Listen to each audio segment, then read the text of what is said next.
We have a lot of things going on, as you know. We're heading out to Texas right now. But Portland, let's give you a little report on Portland. We have the courthouse very well secure. Our people have done a fantastic job. You hear all sorts of reports about us leaving. We're not leaving until they've secured their city. We told the governor, we told the mayor, secure your city. If they don't secure their city soon, we have no choice. We're going to have to go in and clean it out. We'll do it very easily. We're all prepared to do it. So in Portland, they either clean out their city and do the job and get rid of the anarchists and agitators, which is what they are. They're not protesters. They're anarchists and agitators. We have many in jail. Many of them have been put in jail, and it's going to be a long sentence. They either clean out their city and do it right, or we're going to have to do it for them. Okay? On CARES, I think maybe Steve, would you like to say something on that? Well, as of now, we're very far apart, and because of that, the President and we have discussed a short-term extension to UI and the eviction so that we have some period to negotiate before this runs out. And the President...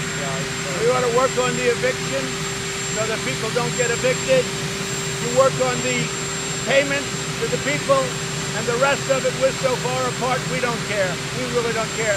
We want to take care of the people. The Democrats aren't taking care of the people. The payments aren't enough. The payments aren't enough. You understand that? They're not making the payments. They're not making them high enough. The Democrats are not taking care of the people. Nancy Pelosi takes care of herself, but she doesn't take care of anyone else. You look at what's going on with Schumer. So when Schumer and Pelosi can get together and take care of the people, we'll do something. In the meantime, we ought to stop eviction because that expires very soon. So we want to stop the eviction. How do you rate Kamala Harris as a VP? There's a rumor it's going to be I think she'd be a fine choice, Kamala Harris. She'd be a fine choice. So are you saying you want to pass a short-term bill? A short-term bill? Are you saying you want to pass a short-term bill? I don't hear a word you're saying. Are you saying you want to pass a short-term bill? Well, we're looking at a deadline, obviously, of this Friday. The President's very focused on evictions and unemployment. And if we can't reach an agreement by then, the President wants to look at giving us more time to negotiate those. We're focused on those two things. We want to take care of them now. The rest we can discuss later. They want big bailout money for Democrats that ran cities terribly. Their cities are going down to the tubes. You look at Portland, you look at what's going on in Seattle. Democrat-run cities, whether you like it or not, they're terribly run, and they're always overtaxed. So they've taxed them too much, and they've run them poorly. And we don't like that. And what the Democrats want are bailout funds, and what we want is we want to take care of people. And we should reward most of this country that's well-run. You know, most of the country is very well-run. You're watching a Portland, and you're watching Seattle, you're watching New York, where they had a 400% increase in crime. 400%. My city that I love, that I left to do this job, and they had a 400% increase, and it's unacceptable. But most of the country is very well run, and Republican cities are very well run.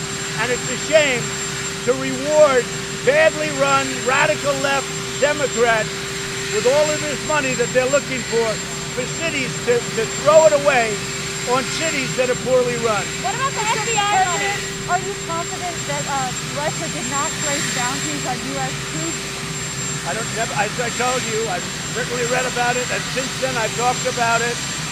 Colin Powell says it's not true. Colin Powell's not exactly somebody that I'm a big fan of. Colin Powell says it's not true. Other people say it's not true. If it were true, I'd be very angry about it. But if you look at Russia, Russia became Russia from the Soviet Union because of Afghanistan. They lost a fortune and a lot of people.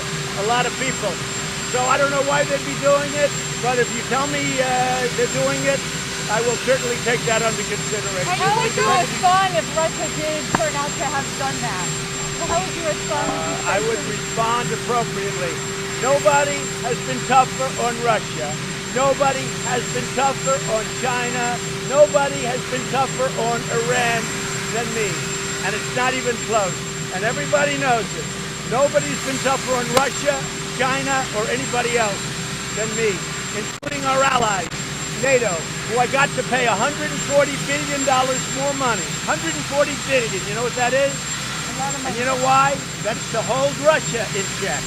All right? I did Russia no favor. Nobody's been tougher on Russia than I have. On NATO, you just gave the order to remove U.S. troops from Germany. How does that keep Russia in check?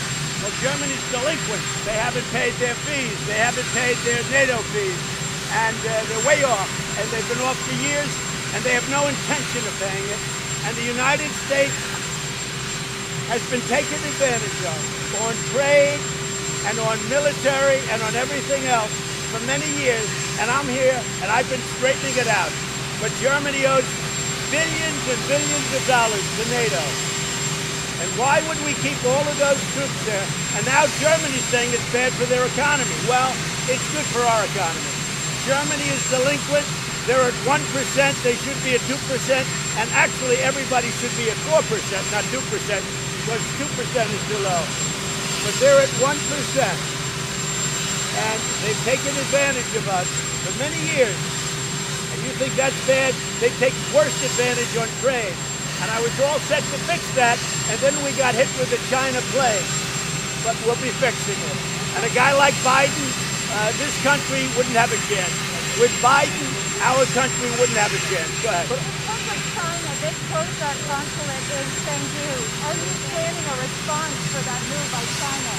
No, we'll see what happens. That's all right. We'll see what happens. Are you dropping the demand for FBI money? The FBI building? So the FBI building, they've been trying to build a new building for many years, many years. They were thinking about going very far away, but you have to be near the Justice Department. You don't want to be too far away where they have to drive for an hour, hour and a half. Because they had a site way out in Virginia, way out in Maryland. And I said, the best place is right where it is. It's the best piece of property in Washington. I'm very good at real estate. So I said, we'll build a new FBI building. Let's build a new FBI building. Either a renovation of the existing, or even better would be a new building. So we have that in the bill. It should stay. People have wanted a new FBI building now for 15 or 20 years. The Republicans don't want it in the bill. Then Republicans should go back to school and learn. You need a new building. It's a bad building. It's a dangerous building. You have slabs falling off. It's not a good building from the inside. It's a very expensive building. They need a new building. And we can do it very easily. For me, it would be I would make sure you build a great building at a fraction of the cost, and they can have it done quickly. So the FBI building is not new. This is something they've been talking about for many years, for decades. So those troops. How close are you to making a decision about banning TikTok? We're looking at TikTok. We're thinking about making a decision. We're going to be watching the hearings today very closely, because there's no question that what the big tech companies are doing is very bad. Let me just also add on that. TikTok is under CFIUS review, and we'll be making a recommendation to the president on it this week. So we have lots of alternatives. So do you regret tweeting about that doctor, Mr. President? Do you regret tweeting about that doctor yesterday? Regret what? Stella Emanuel, the doctor, do you wish you had not retweeted I was that? very impressed with her and other doctors that stood with her. I think she made sense, but I know nothing about it. I just saw her on, making a statement with very respected doctors. She was not alone. She was making a statement about hydroxychloroquine with other doctors that swear by it. They think it's great. So she was not alone. Fake news CNN made it like, oh, I said this, I said that. She was with a whole group of people. And you ought to tell your network, the reason their ratings are so bad is because the coverage is so false. If CNN would be honest, and that goes for MSDNC also, but your network is so dishonest in its coverage on just about everything. And there's an example. I was very impressed by her, know nothing about her. I had never seen her before. But certainly you could put her up and let her have a voice. So what they did is they took down their voice. Now, they seem to never take down the other side. They only take down conservative voices. It's a shame. And with hydroxy, all I want to do is save lives. I don't care if it's hydroxy or anything else. All I want to do is save lives.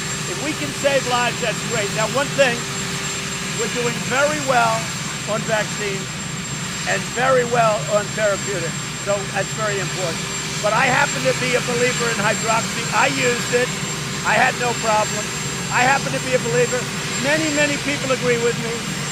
A great test just came out from the Ford Clinic in Michigan, very respected. We'll see how it is. Have you decided how you're going to give your convention acceptance speech yet? Well, I'm thinking about it, but we're picking a location fairly soon. We'll let you know. It won't be here at the White House, it'll be somewhere in the... It might be. It's something we're thinking about. So back to Germany. Are those troops, what signal does it send for Russia? Because those troops were always there to defend Europe against Russia. You're right. They're there to protect Europe. They're there to protect Germany, right? And Germany is supposed to pay for it. Germany's not paying for it. So why should we leave them if we're not? We don't want to be the suckers anymore. The United States has been taken advantage of for 25 years, both on trade and on the military. We're protecting Germany. So we're reducing the force because they're not paying their bills. It's very simple. They're delinquent. Very simple. And there are other NATO countries also. Right now you have 8 out of the 28 countries that are paid up. I got them to pay $130 billion a year more, going up to 400. Most of them will be up to date. Wasn't easy, but most of them will be up to date. The one that won't be up to date is Germany. And we spend a lot of money on Germany. They take advantage of us on trade, and they take advantage on the military. So we're reducing the force. Now, if they start paying their bills, I could rethink about it. I would think about it differently. Did you talk to Russia about a coronavirus vaccine? We talked to Putin about a lot of different things, About mostly arms control. We're working on the vaccine. I think we'll have one. Oxford's doing very well. Pfizer's doing very well. We have a lot of good options in that. They said Russia is trying to steal information about a vaccine from researchers. Did you talk to them about that? You're going to have to talk that. I can hear everybody but Can you. you come right here? You can hear everybody but Can you. you come right here? On arms control, did you make progress? Are there going to be formal negotiations? Yeah, there already are. We're in formal negotiations with Russia on arms control. What about bringing China in? On nuclear arms control. What about bringing China in? We'll talk about that later. We're going to work this first and we'll see. China right now is a much lesser nuclear power, you understand that, than Russia. Right now, we are the great nuclear power. We've upgraded our nuclear tremendously since we have the most power. Russia is second and China is third. China is surging. They'll be there at some point. And yeah, we would want to talk to China eventually. Yes. Why not as part of a trilateral negotiation? Does China not want to be involved? We thought that we would do it first. I don't know if it's going to work out, but we would do it first, and then we go to China together. Okay? Which I think works out Did probably you talk to well. O'Brien? Did you talk to Robert O'Brien? I did. I wished him well. I haven't seen him in a while, but he went on vacation. He came back. He wasn't well. Tested positive. He's doing very, very well. Why haven't you seen him? He said he's doing very well. I spoke to him yesterday. Mr. President, are you concerned about reports that a lot of Americans wouldn't accept the vaccine? And what can the administration No, I'm not concerned. Well, I'm a therapeutic person too, to be honest. I love the idea of therapeutics where you go in, you give somebody a transfusion or a shot, and they get better. I am a big therapeutic person, but we're doing very well on vaccines and therapeutics, okay? And as far as Portland is concerned, we've taken a very strong stand. They are anarchists, they're radical, crazy people, and they're either going to straighten it out for themselves, Portland, the police, and maybe if the state gets involved, that means the governor and the mayor. But they're very weak people. They're very weak people. These radicals, these anarchists are controlling the governor and this mayor. The mayor went into a rally. It wasn't accurately reported by CNN, by NBC. The mayor went into a rally. He thought he'd be their buddy. They excoriated him. What they did to him was incredible. Lucky he had 5 bodyguards, but they excoriated him. NBC, I didn't see CNN because I don't watch CNN. NBC absolutely covered it like he was their big buddy. No, he was in great danger of dying. He would have been dead if he didn't have his bodyguard. These are bad people. These are anarchists. They're agitators. And either they do something or we're going to do it. In the meantime, our purpose there is only to protect our federal buildings, which we're doing with no problem. I mean, they're nasty and they're vicious people, but our people are very powerful people, very powerful. And either they're going to clean up Portland soon, or the federal government is going up and we're going to do it for them. So either they clean out Portland, the governor and the mayor, who are weak, either they clean out Portland or we're going in to do it for them. Okay, thank you very much. Thank you.